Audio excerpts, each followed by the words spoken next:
Halo Sobat Muda TPM, kita jumpa lagi dalam podcast TPM ya dengan judul TPM Update ya. Saat ini kita kedatangan seorang tamu yang luar biasa. Dia adalah Romo Andri. Selamat siang Romo. Selamat siang. Romo Andreas Sugio Pranoto ya. Itu ejaannya Sugio Pranoto. Pertama kita mengucapkan selamat dulu Romo untuk Romo menjadi Direktur Politeknik Agri Surakarta. Terima kasih. Sudah sejak tanggal berapa? 20 September. 20 September 2021. Ya. Baik. Kita akan mengenal ya sosok Romo Andri di dekat, ya Direktur Politeknik Agri Surakarta, ya dengan pertanyaan-pertanyaan yang kita siapkan. Pertama Romo, mengenai alasan mengapa Romo memilih jalan hidup sebagai Romo untuk melayani. Itu motivasinya apa? Mengapa saya menjadi Romo ya? Iya betul.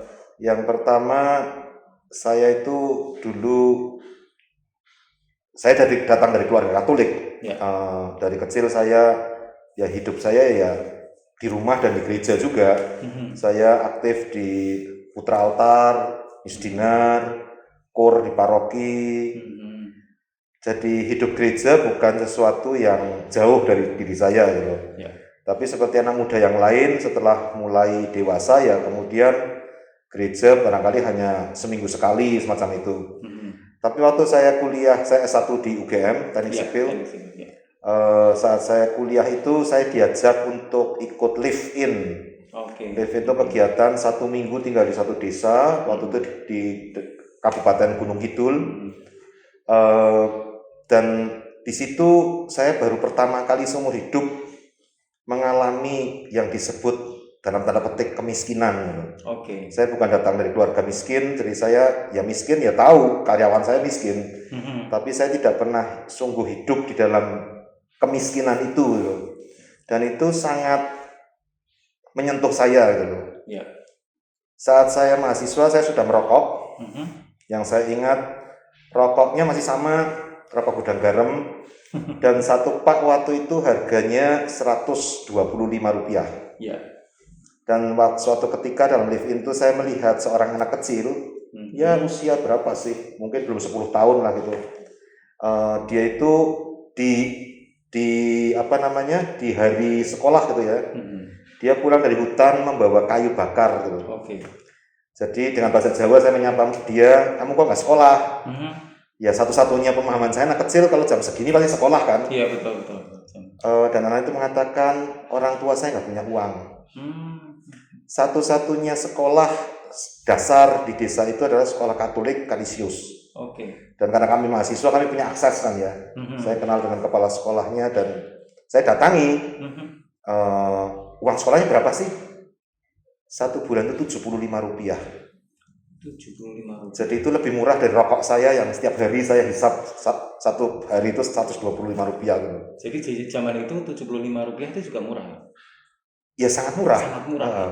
Jadi kalau sekarang rokok itu 14.000, berarti mungkin sekolahnya itu uang sekolahnya 1 bulan itu 10.000 gitu. Iya. Sebagai anak muda saya aktivis, saya ikut macam-macam kegiatan di kampus UGM dan salah satu yang menyenangkan bagi orang muda kan berteriak tentang demokratisasi, tentang diskriminatif dan lain sebagainya.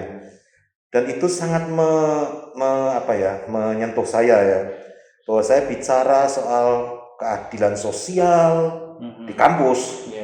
Tapi di depan saya sekarang ada seorang anak yang masa depannya tidak saya ketahui karena SD saja tidak loh sekolahnya.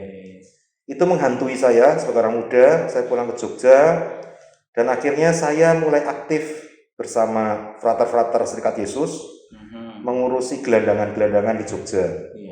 Itu badannya namanya YSS, Yayasan Sosial Sugio Pranoto. Pulang kuliah jam 12 siang saya selalu ke kantor itu. Malam hari saya mengajar anak-anak kecil gelandangan-gelandangan itu. Kami jalan mengelilingi kota-kota, kalau ada orang gelandangan sakit dibawa ke rumah sakit dan seterusnya. Nah, pengalaman itu barangkali kalau saya mau definisikan, pengalaman jatuh cinta saya pada manusia ya. Manusia artinya bukan perempuan tapi kemanusiaan gitu loh. Bahwa ada situasi di mana itu menggugat saya gitu loh, dari kemapanan saya. Karena saya tadi katakan saya aktivis, saya biasa pulang ke kos saya jam 1, jam 2 pagi. Tapi setiap kali saya pulang ketemu gelandangan, saya mau tidur jam 2, jam 3 pagi. Di dalam hati saya itu ada rasa kebahagiaan yang tidak terdefinisikan. Saya merasa semacam hidup saya itu berguna. Ya saya ikut KOR, ikut senat mahasiswa. Ya itu saya senang organisasi. Tetapi yang ini membuat saya semacam merenungkan arti hidup sungguh. Nah, entah bagaimana ya situasinya. Kalau orang Katolik mengatakan itu panggilan. Akhirnya suatu ketika saya bertanya, apakah saya berani untuk mendedikasikan hidup saya hanya untuk anak-anak miskin semacam yang saya temui ini. Dan entah bagaimana ceritanya, dalam hati saya mengatakan, ya saya lebih suka tuh kerja begini daripada jadi insinyur teknik sipil. Dan saya, ya karena saya orang Katolik mungkin ya, saya tiba-tiba bertanya lagi, apakah kamu nggak pengen jadi romo? Dan saya mulai, itu juga bisa. Dilemanya waktu itu saya punya pacar saya orang Katolik juga, dan saya mulai cerita kebahagiaan saya mengurus anak miskin, sampai tahap dimana saya mulai berpikir mau jadi romo gitu. Ya saya katakan pada teman saya ini, saya kok tiba-tiba kepengen jadi romo ya. Ya saat itu hanya pembicaraan ngawur segala macam. Tapi akhirnya saya mengatakan, enggak, ini serius nih. Kebahagiaan itu semacam tidak bisa terucapkan ya. Kebahagiaan yang penuh gitu rasanya. Memberikan hidup saya pada orang lain. Ya itulah kemudian akhirnya saya memutuskan, oke, saya mau jadi romo Yesuit.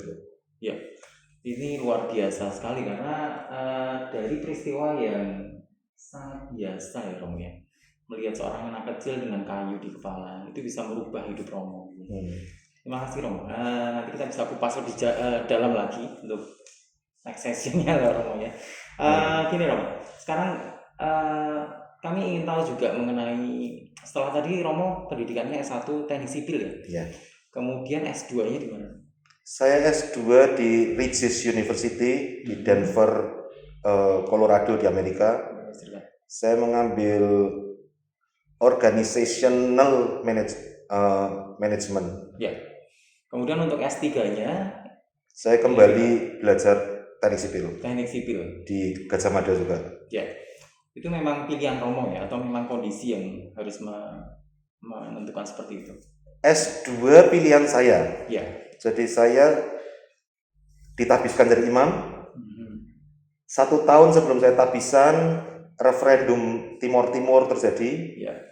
Dan waktu itu ada 250.000 pengungsi Timor Leste, sekarang dulu Timor namanya, berpindah ke Timor Barat, ke wilayah Indonesia. Kebetulan provinsial saya pernah bekerja di Timor Leste, jadi rektor Universitas Timor. Ya. Jadi dia punya keterikatan batin ya dengan orang Timor Leste, dan dia meminta saya pergi ke sana mengurus pengungsi karena waktu saya tahun orientasi kerasulan, saya bekerja di Kamboja mengurusi pengungsi gitu. Nah, saat saya bekerja di Kupang itu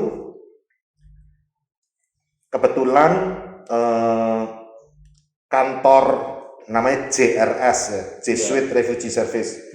Kantor JRS di Asia Pasifik di Bangkok, pimpinannya harus menjalankan program tersiap, itu salah satu program formasi ESI juga, sehingga harus cari penggantinya. Maka kemudian direktur internasionalnya menunjuk saya untuk menggantikan direktur regional di Thailand, di Bangkok. Nah, jadi saya pergi ke Bangkok, kemudian saya tiba-tiba bekerja di JRS lingkupnya Asia Pasifik. Ya, saya katakan saya aktivis mahasiswa, saya ikut organisasi mahasiswa, ikut PMKRI, saya biasa berorganisasi gitu loh. Tapi bayangkan saja, mengorganisir kelompok dari Jepang sampai Australia, dari Myanmar sampai Mikronesia gitu.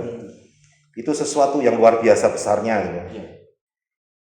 Bahasa Jawa itu saya kepontal-pontal, saya kerepotan. Saya kerepotan. saya tidak punya ilmu manajemen loh. Iya. Karena saya orang teknik. Jadi saya saat itu benar merasa bingung untuk mengatur bagaimana ini organisasi ini berjalan. Iya. Sampai 5 tahun saya jadi direktur. Setelah di akhir kerja saya, provinsial saya bertanya, saya ingin menyekolahkan kamu pengen sekolah apa? Dan spontan saat itu saya mengatakan bahwa saya mau belajar manajemen. Oke. Waktu saya kembali cerita tadi ya, waktu saya pengen jadi Yesuit, saya kemudian melihat insinyur itu sudah bukan sesuatu yang ingin saya raih lagi gitu. Maka waktu itu stand saya adalah teknik itu ya sudah, itu masa lalu saya. Oke. Nah, saya melihat betapa pentingnya manajemen untuk mengatur pekerjaan gitu. Iya. Itulah sebabnya kemudian saya mengambil manajemen, tapi saya tidak suka bisnis ya. Jadi saya hanya mengambil manajemen organisasi gitu. Iya. Jadi saya kemudian mengambil S2 di Regis University gitu.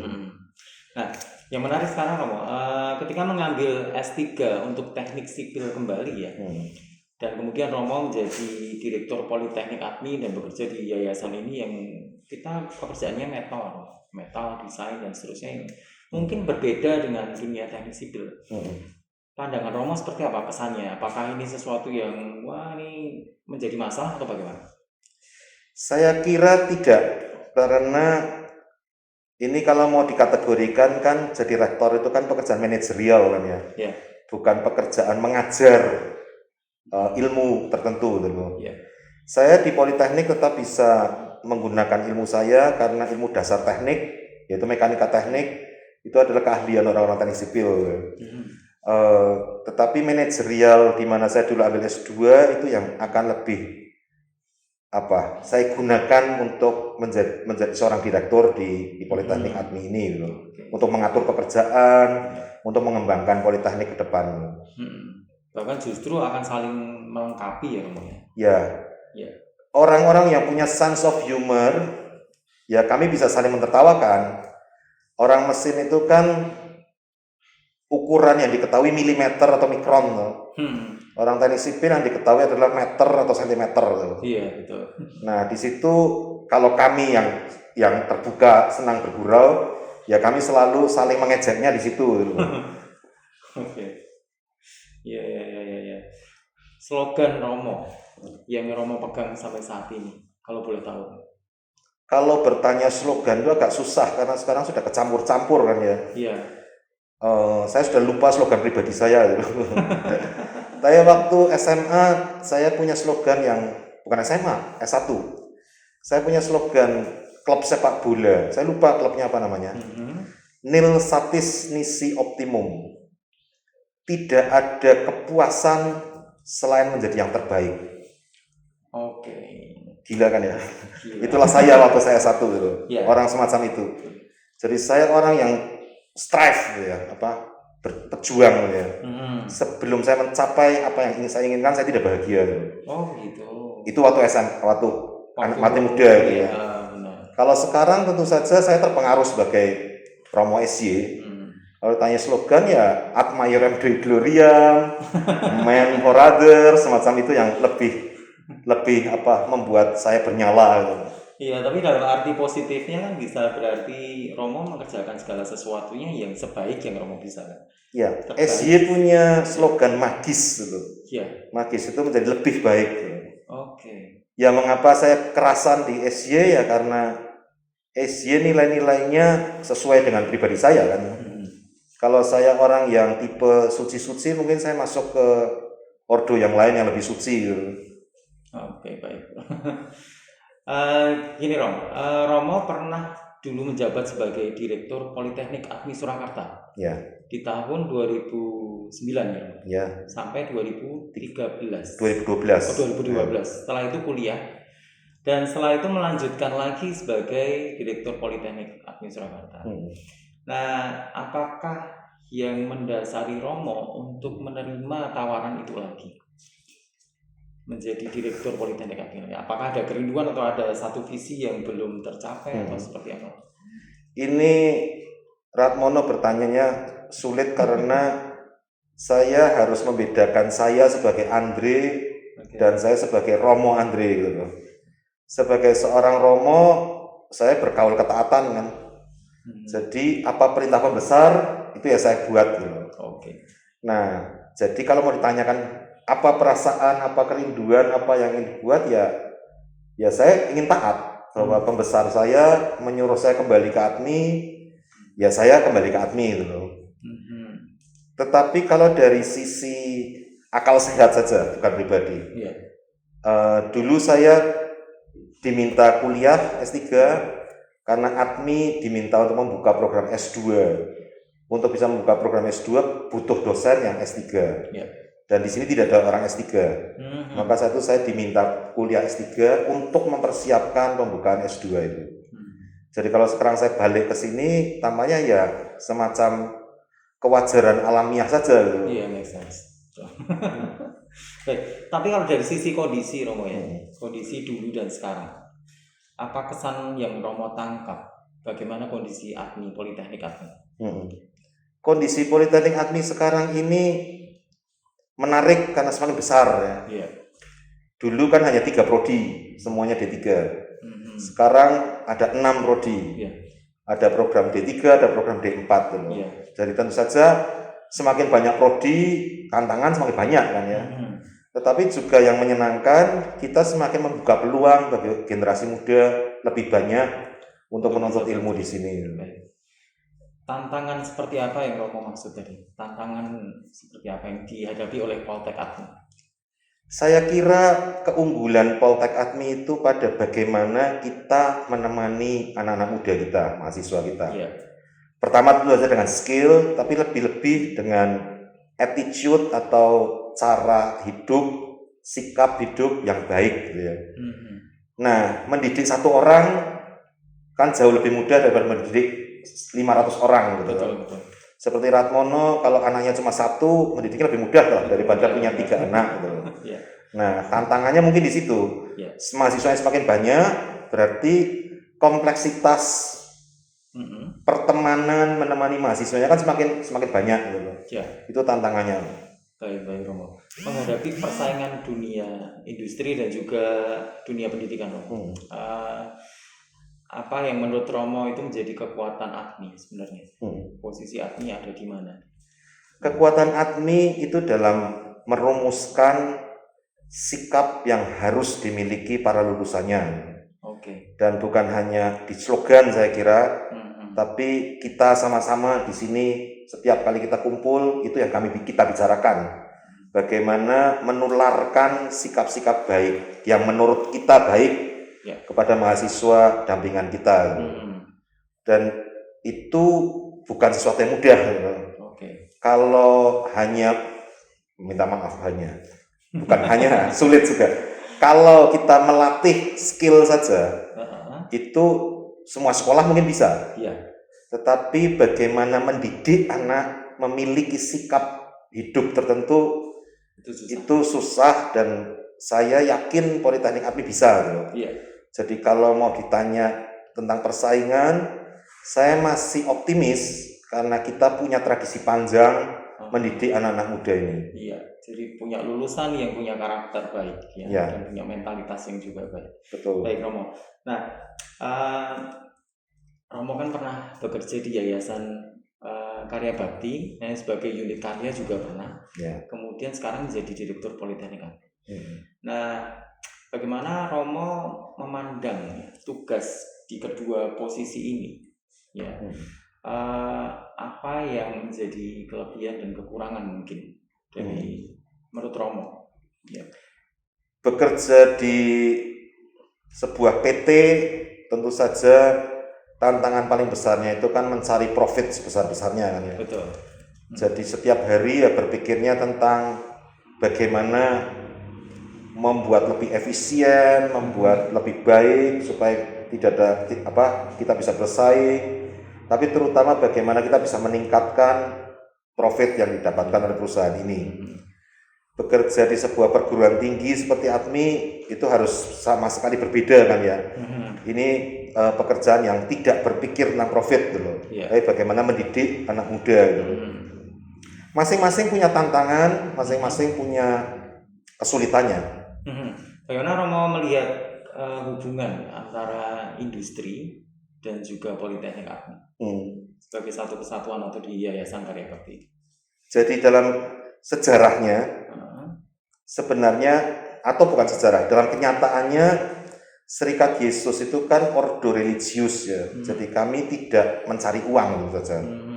Jadi PT itu tidak pernah didirikan oleh Serikat Yesus demi untuk mencari profit. Kami itu ya masih ordo, jadi kelompok lama. Hidup kami ya dalam istilah teknis, kami ini ordo peminta-minta. Jadi hidup kami tergantung kebaikan orang lain. Maka dalam benak para Yesuit tidak ada keinginan untuk membuat PT untuk mencari profit di sana. PT-PT yang ada di dalam lingkup Yayasan Karya Bakti Surakarta ini dibuat semenjak zaman awal-awal dulu melulu untuk tempat praktek mahasiswa kan. Jadi mahasiswa teknik karena ini vokasi tidak mungkin hanya duduk di kelas. Mahasiswa harus mempraktekkan kemampuannya yang dia dapatkan di lab juga, tapi juga dalam dunia industri yang nyata gitu. Bahwa dulu adalah pendirinya adalah orang Swiss, di sana berbeda. Mahasiswa atau institusi pendidikan bekerja sama dengan industri dengan sangat baik, sehingga mahasiswa bisa dititipkan di industri-industri dengan kurikulum dari perguruan tingginya. Sedangkan di Indonesia belum memungkinkan itu. Makanya kemudian Yayasan Karya Bakti punya PT sendiri untuk tempat belajar mahasiswa.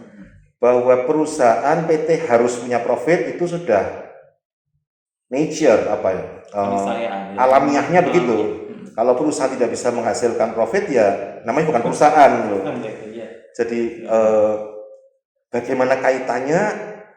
Perusahaan sangat dibutuhkan oleh YKBS, Yayasan Karya Bakti, untuk tempat mahasiswa mengalami gitu loh. Ini industri itu begini, bukan hanya menonton YouTube dan melihat mestinya begitu, tapi masuk sungguh dan 3-4 tahun ya hidup di dalam dunia industri itu.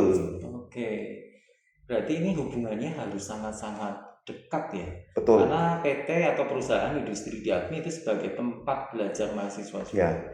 Baik Romo, terima kasih. Sekarang saya tanya mengenai ini Romo. Ini Romo punya visi atau punya cita-cita untuk Politeknik Agni ke depannya seperti apa? Kemarin saat serah terima jabatan, saya menyitir Martin Luther King Jr. Itu seorang pendeta gereja baptis di Amerika, dan dia penggerak sosial, dan dia tahun 63 itu memberikan pidato di depan 250.000 orang di lapangan besar. Dan waktu itu dia mengatakan, saya punya mimpi. Saya sangat terkesan dengan Martin Luther King Jr. ini. Dan kalau mau dirumuskan, saya juga punya mimpi gitu. Yang saya katakan, pertama kalau tadi mendengar cerita saya, mengapa saya jadi Romo Yesuit, maka mimpi saya itu bagaimana semua orang miskin di Solo ini, kalau anaknya punya kemampuan dan mau belajar di Politeknik Agni, mereka punya tempat. Sekarang tampaknya belum ya, karena uang sekolah, karena sumbangannya terlalu tinggi gitu. Jadi kalau ditanya mimpi saya apa, saya ingin, tentu saja tidak bisa instan besok pagi ya. Dalam setahun, 2 tahun, 3 tahun ke depan, saya ingin Politeknik Agni Surakarta ini terbuka bagi semua orang miskin. Mereka tidak akan pernah takut mendaftar di sini karena mereka tahu orang tuanya akan mampu membiayainya. Itu mimpi tentu saja. Tetapi saya percaya kita orang teknik ini kita bukan pemimpi di siang hari bolong. Orang teknik kalau punya mimpi, dia akan berpikir keras bagaimana caranya untuk mencapai mimpi itu. Yang kedua, saya ingin lebih mempererat hubungan antara Politeknik dengan PT-PT yang ada demi mahasiswa, supaya mereka sungguh mendapat tempat praktek yang baik untuk mereka. Itulah mimpi saya. Yang pertama tadi mengenai keadilan sosial ya Romo, bahwa semua itu punya kesempatan yang sama. ya tidak memikirkan antara kaya dan miskin ya. Ya. Kemudian yang kedua adalah mempererat hubungan antara PT dan juga politeknik. Ya. Baik, Ada yang ketiga sebenarnya. Ada yang ketiga, tapi atau disimpan dulu. Saya ingin meningkatkan kesejahteraan semua orang yang bekerja di politeknik. Wah, ini kabar baik nih bagi semua. Karena bagi saya tidak mungkin ya orang bekerja kalau untuk menghidupi dirinya sendiri masih sulit ya. Ya. Saya bisa memberikan hidup saya bagi mahasiswa yang saya didik kalau saya sudah tidak punya beban primer ya, kebutuhan primer ya. Tentu saja semua orang punya kebutuhan, tapi artinya tidak lagi disibukkan oleh makan, pakaian, perumahan gitu. Karena tanpa itu seorang dosen, seorang instruktur tidak akan bisa mendidik dengan baik, karena saat dia mendidik pikirannya di sini, waduh besok saya mau makan apa. Iya. Ini karena mimpi Romo, harapan Romo itu sangat-sangat luar biasa dan pasti kita dukung dan kita pasti doa. Terima kasih. Semoga berhasil. Ya, baik Romo. Di sini selain kita bicara tentang AKMI ya, di dalam AKMI itu ada satu program studi namanya TPM, Teknik Perancangan Mekanik dan Mesin. Nah, Romo kan sudah tahu ya, ini keberadaan prodi ini dari sejak tahun 2005-an ya Romo, atau kurang dari itu sudah ada. Nah, menurut Romo, ini kira-kira arahan seperti apa yang akan diberikan kepada TPM sebagai program studi? TPM ini sebenarnya tantangannya besar ya. Bagaimana kamu mau merancang mesin kalau kamu tidak tahu mesin? Oke. Jadi ini kan bukan prodi yang tiba-tiba mengajarkan bagaimana merancang mesin. Iya. Pertama-tama sebelum merancang mesin, orang harus diberitahu mesin itu apa kan ya. Betul. Nah, jadi memang kalau mau dilihat dari prodi-prodi yang lain, prodi ini menantang karena di samping harus bisa merancang, dia juga harus tahu mesin itu apa. Betul. Ya kalau mau ditanya bagaimana saya akan mendampingi, ya kan bagaimana supaya mahasiswa kita sungguh memahami apa yang mereka rancang itu. Betul. Bukan hanya sekedar memainkan software, merancang, tetapi tahu bahwa yang saya rancang ini bisa berjalan dengan baik. Iya, bahwa mahasiswa itu juga menghidupi apa yang dirancangnya, jadi mengalami sendiri. Mengalami sendiri apa yang dirancang. Nah, Romo, sekarang kan di era yang serba modern ini, sekarang karakter mahasiswa dan juga kehidupan mereka sangat berbeda dengan kita dulu ya Romo. Nah, bagaimana Romo memandang kondisi mahasiswa seperti itu? Kan AKMI punya standar kelulusan, misalnya kualitas, mentalitas dan seperti itu. Bagaimana Romo menyikapi tentang input yang seperti ini? Saya tetap melihat bahwa mereka ini orang-orang hebat ya. Jadi saya tidak pernah memandang generasi lain ini lebih buruk daripada generasi saya, tidak. Semua generasi punya kelebihannya gitu. Dan saya melihat generasi muda sekarang ini generasi yang sangat mudah beradaptasi. Tadi waktu persiapan saya mengatakan loh, teman-teman saya kalau mau foto bersama, terus satu orang diberi HP orang lain, dia bingung pasti mana yang dipencet, mana yang harus buat apa.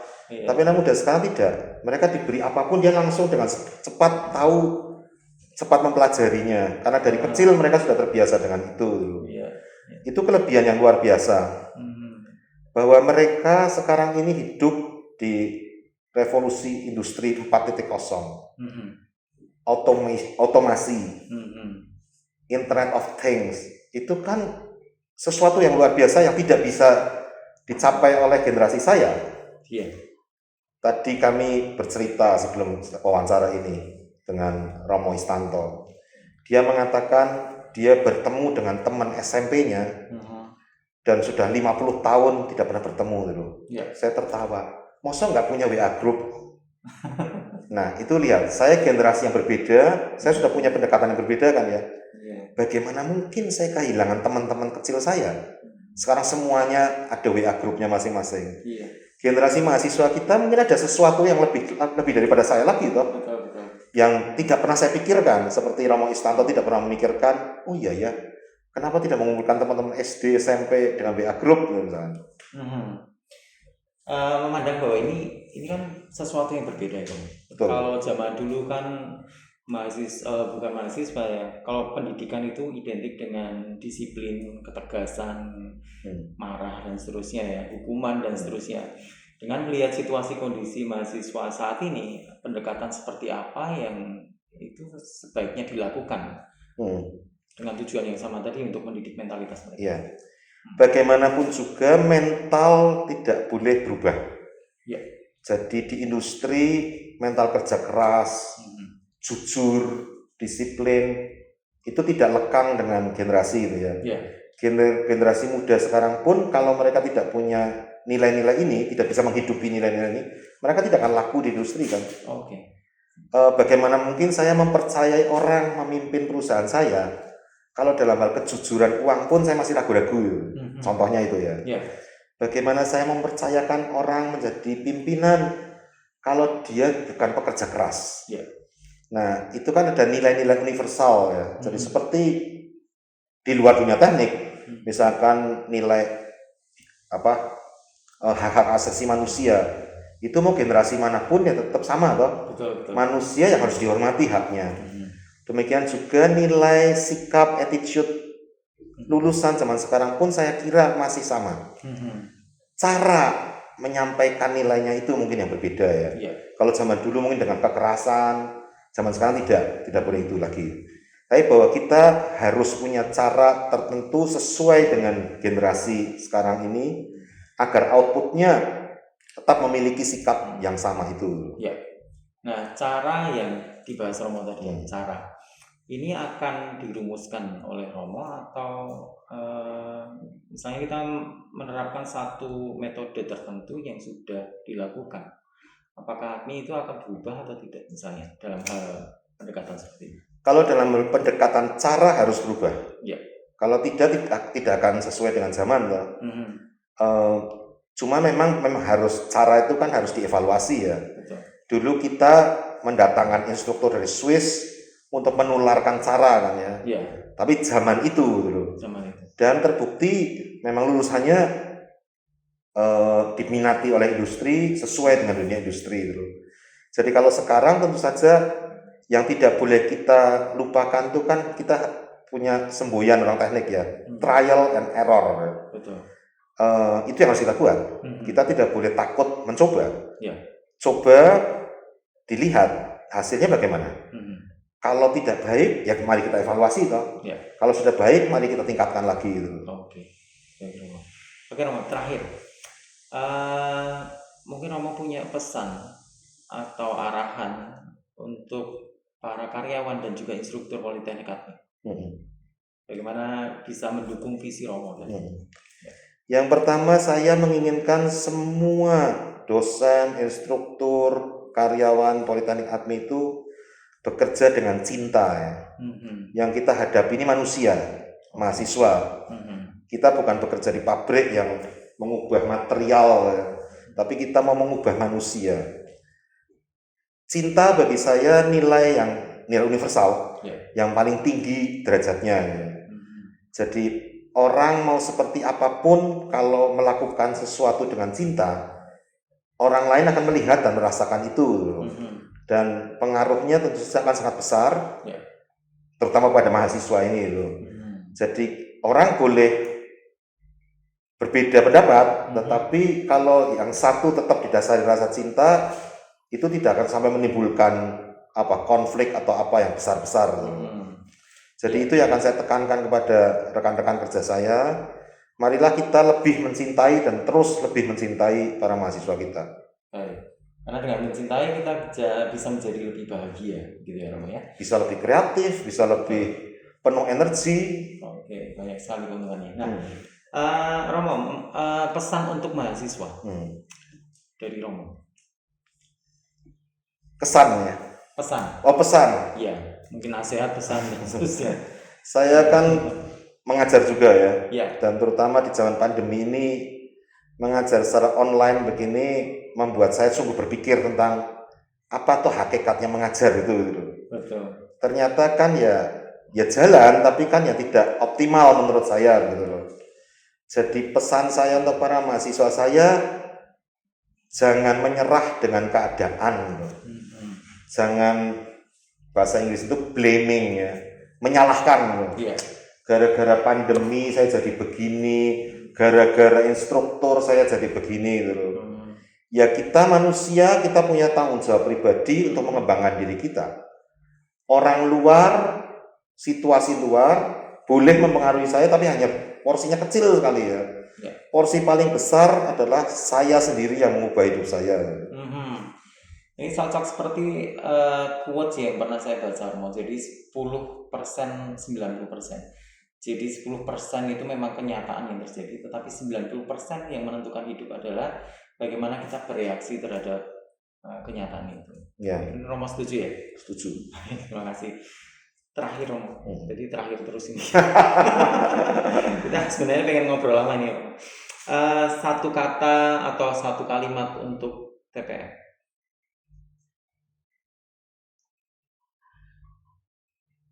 Kreatif. Baik. Bagaimana kamu bisa merancang kalau kamu tidak kreatif? Oke. Dan untuk kreatif itu dibutuhkan keberanian dan juga butuh keberanian, tapi juga butuh ilmu di belakangmu di sini toh. Oke, siap. Untuk Admiro, satu kata atau kalimat. Ini menjadi lebih sulit nih, karena ini institusinya besar. Iya. Mari kita melihat masa depan dengan lebih cerah. Oke. Optimis. Jangan gara-gara pandemi terus kita semua jadi lesu. Siap. Baik, terima kasih Romo. Terima kasih. Romo sehat selalu. Amin. Kemudian kami doakan selalu agar Romo selalu sehat, diberkati Tuhan ya, untuk mengemban amanat yang tidak mudah ini. Amin. Baik. Demikian Sobat Muda TPM, kita sudah berbincang dengan Romo Andre. Ya, kita selalu mendukung dan mendoakan beliau agar sehat selalu dan juga diberikan kekuatan untuk bisa mengemban amanat ini. Baik, oke, tetap semangat belajar yang dari pesan Romo tadi, jangan menyerah dengan kondisi dan keadaan. Oke, sukses selalu. Terima kasih. Terima kasih.